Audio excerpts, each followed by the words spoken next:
Bonjour à tous, ça fait plaisir de se retrouver ensemble dans nos locaux ce matin.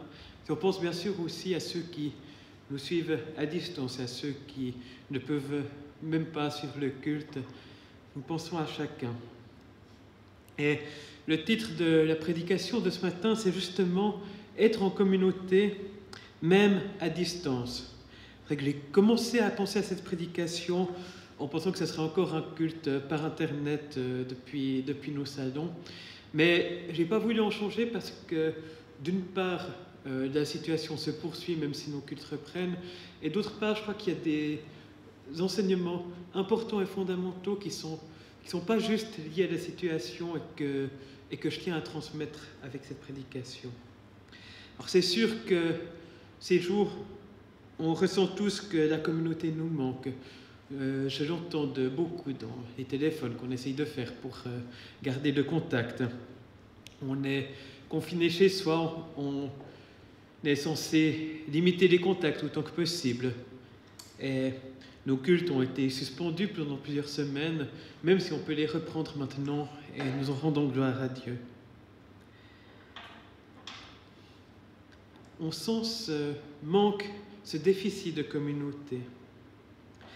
Et ce constat m'a fait penser aux lettres du Nouveau Testament, où je trouve qu'on sent un fort sentiment de communauté, un fort sentiment de faire corps, d'être ensemble, alors que ces lettres servaient justement à garder le contact entre des personnes, entre des communautés qui étaient souvent très éloignées, à des centaines de kilomètres, et où le contact physique personnel était l'exception plutôt que la règle. Et je voudrais donc, dans cette prédication, apporter plusieurs éléments de ces lettres du Nouveau Testament sur ce qui fait qu'on est en communion, peu importe la distance, et sur comment on peut la vivre. Tout d'abord en rappelant que nous sommes une communauté, nous sommes en communion les uns avec les autres. D'abord et avant tout parce que nous sommes en communion avec Dieu.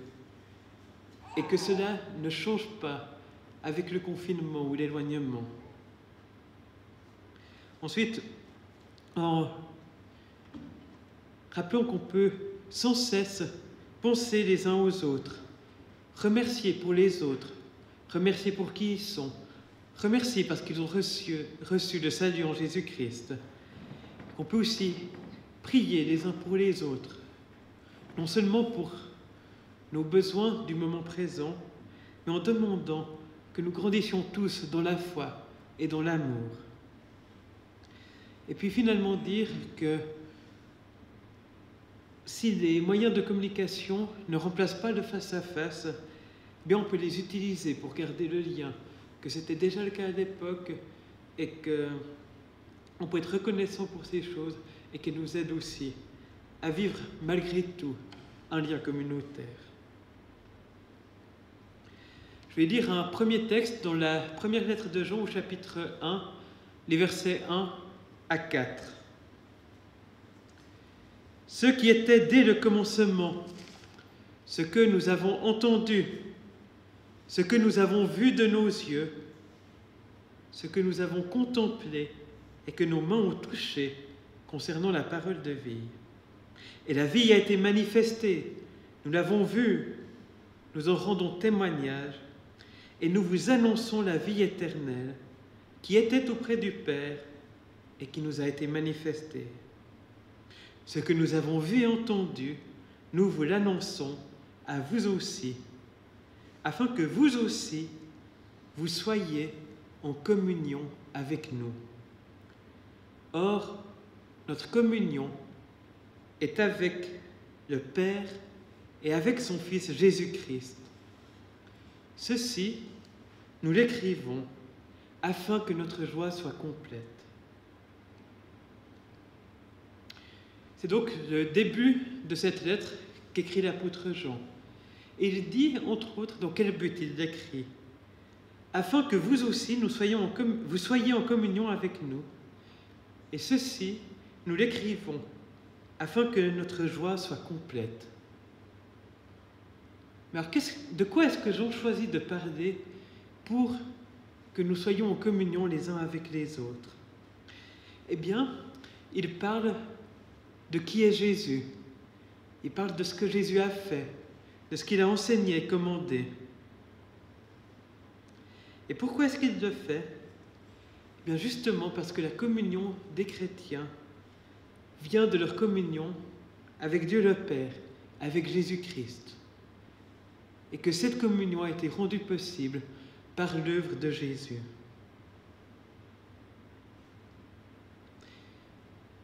Jean est dans une situation particulière en ce que c'est un des apôtres, un de ceux qui ont vécu, marché avec Jésus, qui l'ont vu et entendu quand il était sur cette terre. Donc il avait un rôle particulier de transmettre cela, de permettre que ça soit connu par l'Église pour toutes les générations à venir. Nous n'avons pas exactement le même rôle dans le sens où nous ne transmettons que ce que nous avons reçu, mais tout de même, si nous voulons être en communion les uns avec les autres, si nous voulons permettre à d'autres d'entrer dans cette communion, eh bien il nous faut toujours revenir à qui Jésus est et le transmettre les uns aux autres en nous le rappelant et à ceux qui ne le connaissent pas encore, pour leur permettre d'entrer dans cette même communion. Et le contenu de ce que Jean transmet au sujet de Jésus, mais c'est que Jésus est le Fils de Dieu, que Jésus est la parole de vie, que Jésus est Dieu venu sur cette terre, venu faire connaître le Père, venu ramener l'humanité à lui. L'humanité était éloignée de Dieu depuis les temps immémoriaux, depuis la révolte dans le jardin. Et l'humanité avait perdu contact avec Dieu, n'avait plus que des images lointaines et déformées de Dieu. Dieu y avait déjà en partie suppléé par les révélations données à Moïse, aux prophètes. Mais tout cela n'était encore que des révélations avec des intermédiaires humains. En Jésus, Dieu est venu vivre parmi nous comme un vrai homme qui était en même temps le vrai Dieu, pour manifester qui est Dieu. Nous sommes dans le temps de l'Avent, où nous nous préparons à Noël. Et c'est de cela que nous nous rappelons à Noël, que Dieu est venu parmi nous comme un homme, et même un homme parmi les plus faibles, les plus vulnérables, les plus maltraités, pour se révéler à nous et pour nous permettre d'être en communion avec lui. Nous vous l'annonçons à vous aussi, afin que vous soyez, vous aussi, en communion avec nous. Or, notre communion est avec le Père et avec son Fils Jésus-Christ. Si nous sommes en communion les uns avec les autres, c'est parce que nous sommes en communion avec Dieu, par ce que Jésus-Christ a fait. Notre communion, notre communauté est une réalité, est un fait, par la foi que nous partageons en Jésus-Christ. Et ni la distance, ni l'éloignement, ni le confinement, ni l'emploi de Zoom ne peuvent supprimer cette communion. Mais la question qui suit, c'est comment est-ce qu'on la vit, comment est-ce qu'on la perçoit, comment est-ce qu'on s'en nourrit concrètement quand on est éloigné, quand on est coupé physiquement les uns des autres. Cette situation d'être en communion malgré la distance, c'était la situation des premiers chrétiens, entre églises qui étaient lointaines les unes par rapport aux autres, également pour l'apôtre Paul par rapport aux différentes églises qu'il avait fondées, parce qu'il avait passé à chaque fois un peu de temps dans certaines villes, parfois quelques semaines, parfois une année ou deux, mais en reprenant ensuite son périple. C'est-à-dire que pour chacune des églises qu'il a fondées, il a passé plus de temps à être loin qu'à être près. Et pourtant, il s'en sent proche et il les tient sur son cœur. Et c'est ce qu'il exprime par exemple au début de la lettre aux Philippiens, les 11 premiers versets. À toutes les personnes qui, à Philippe, appartiennent à Dieu par leur union à Jésus-Christ, aux responsables de l'Église et aux diacres. Que Dieu notre Père et le Seigneur Jésus-Christ vous donnent la grâce et la paix. Je remercie mon Dieu chaque fois que je pense à vous. Toutes les fois que je prie pour vous, je le fais avec joie, parce que vous avez participé avec nous à l'annonce de la bonne nouvelle depuis le premier jour et jusqu'à maintenant. Je suis certain de ceci. Dieu qui a commencé cette œuvre bonne parmi vous, la continuera jusqu'à son achèvement au jour de la venue de Jésus-Christ. Il est bien juste que j'aie de tels sentiments envers vous tous. Je vous porte en effet dans mon cœur, car vous avez tous part à la grâce que Dieu m'a accordée, aussi bien maintenant que je suis en prison que lorsque je défends de façon ferme la bonne nouvelle. Dieu m'en est témoin, j'ai le désir de vous voir, car je vous aime avec la tendresse de Jésus-Christ. Voici ce que je demande à Dieu dans ma prière. C'est que votre amour grandisse de plus en plus, avec une pleine connaissance et une compréhension parfaite, pour que vous soyez capables de discerner ce qui est important. Ainsi, vous serez purs et irréprochables au jour de la venue du Christ. Vous serez comblés d'une vie conforme à sa volonté, vie qui vous est donnée par Jésus-Christ, à la gloire et à la louange de Dieu.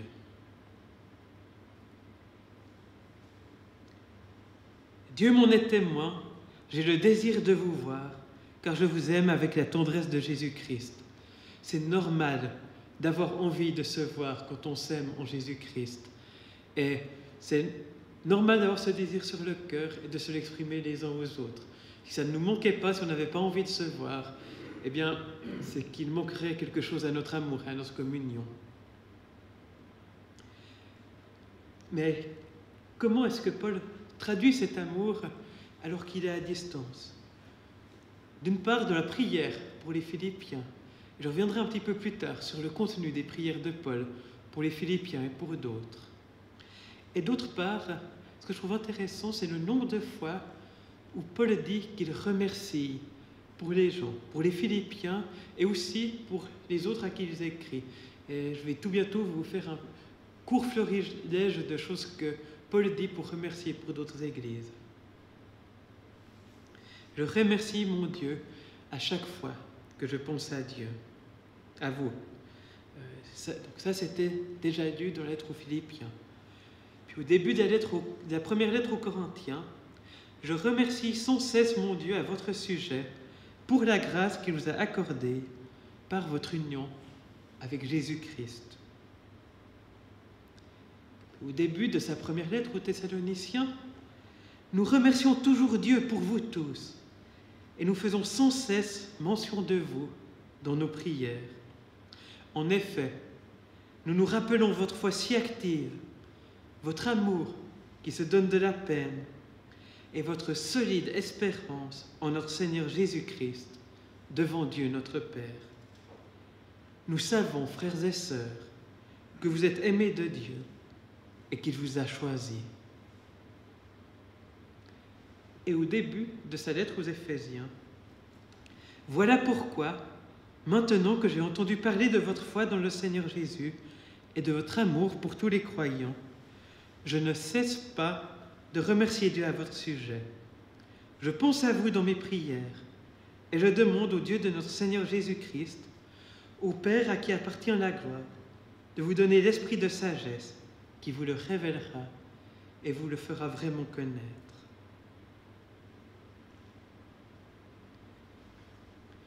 Donc Paul prend le temps avec joie de remercier pour chaque croyant, pour chacune de ces églises, pour chacun de ceux qui les composent.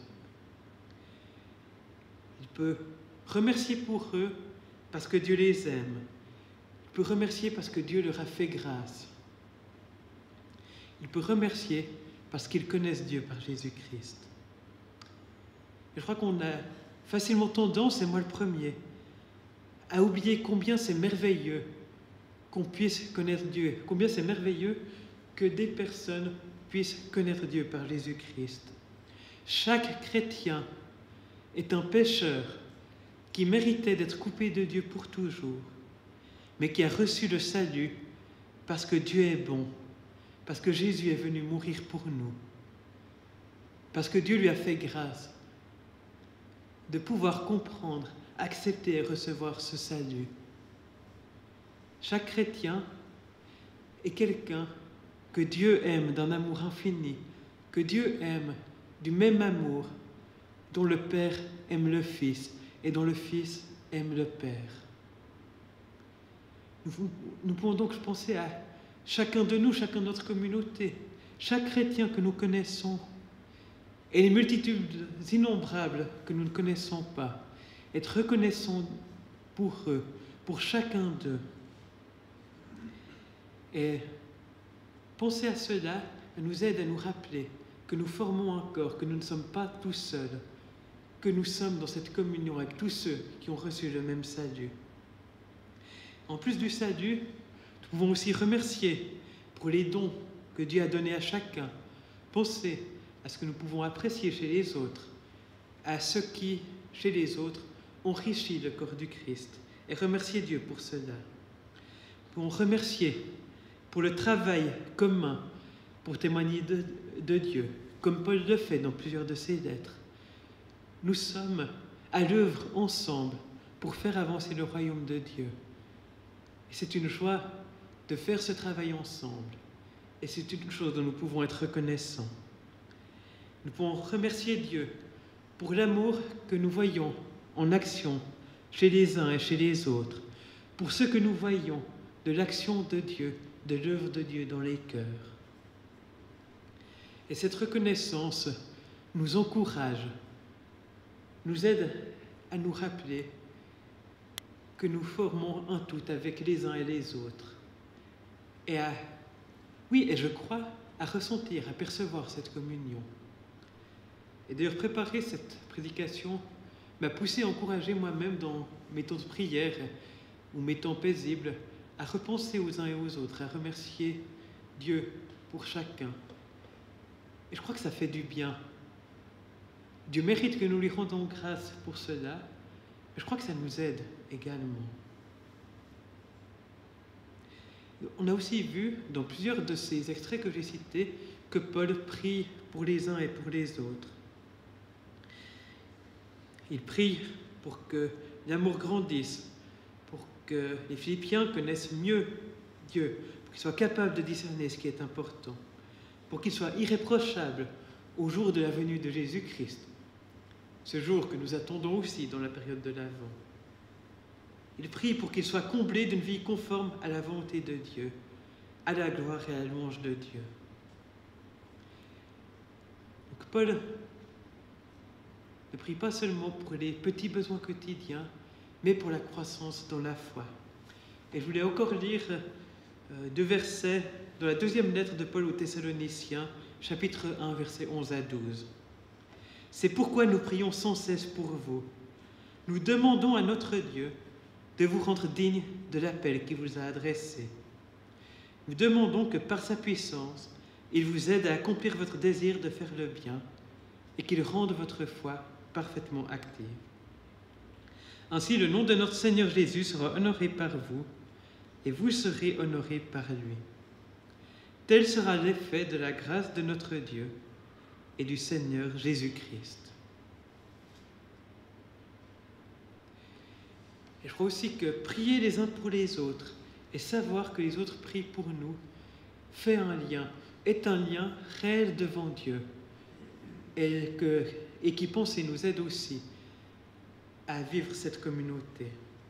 Et comme je l'ai dit, les prières de Paul ne sont pas centrées sur les besoins matériels, même si ça fait aussi partie.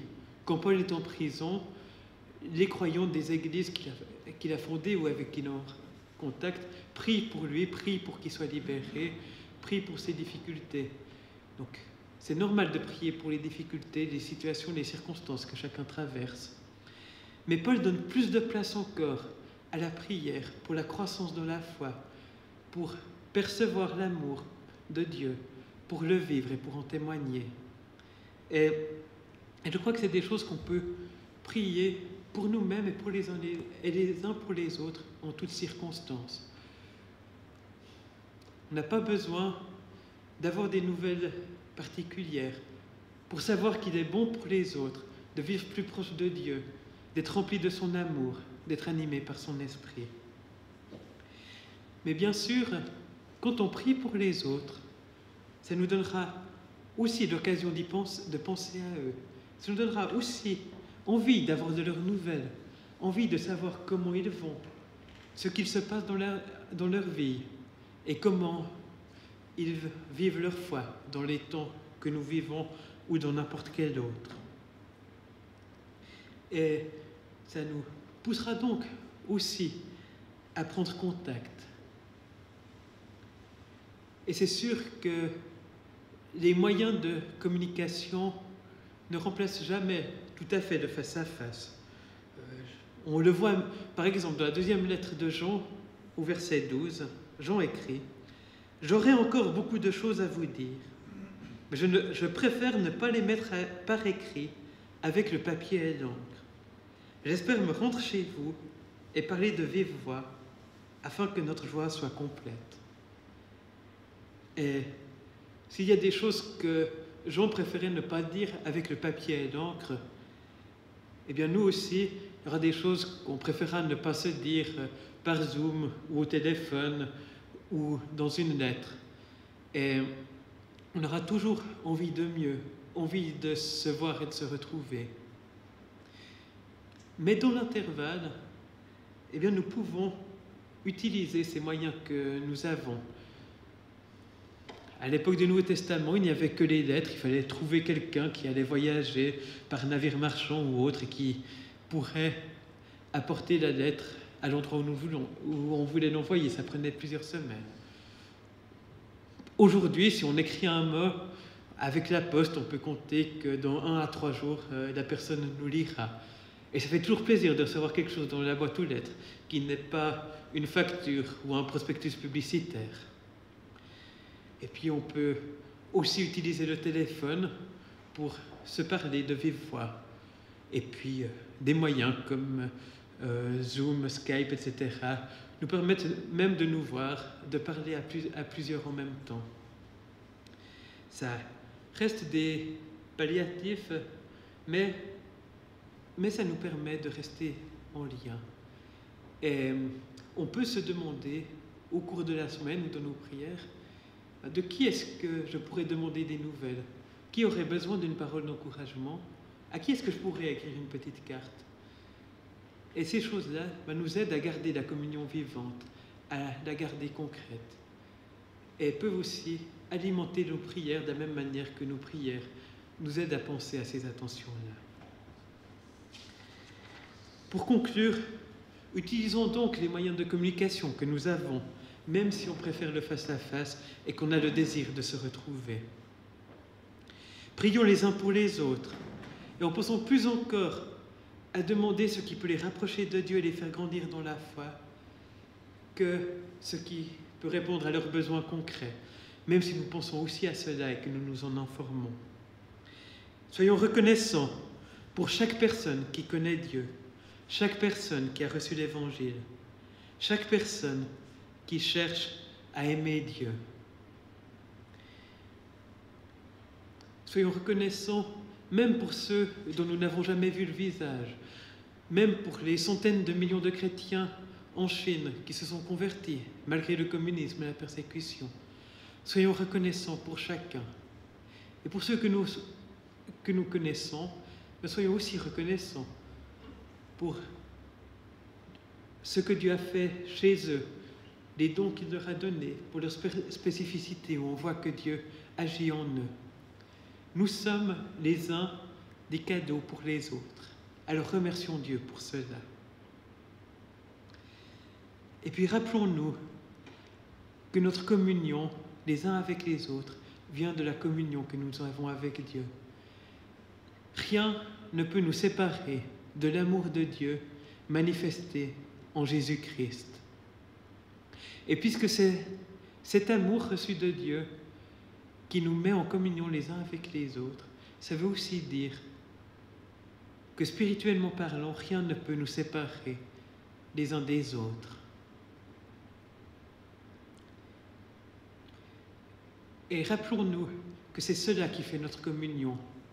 Pas le fait d'être réunis dans la même pièce, pas le fait de partager un apéritif, pas le fait de pouvoir chanter ensemble. Toutes ces choses sont bonnes, expriment d'une certaine manière notre communion. On se réjouit de les retrouver. Mais ce n'est pas le fondement, ce n'est pas la réalité de notre communion. Ce n'est que, on va dire, la décoration ou certaines manifestations.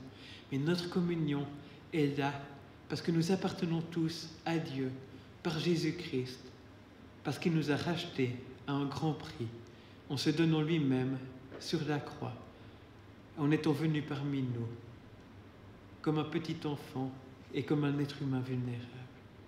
Alors rappelons-nous de la réalité de cette communion à chaque instant. Et rappelons-nous-en même quand le confinement sera fini. Parce que c'est ça le fondement de notre amour. Amen.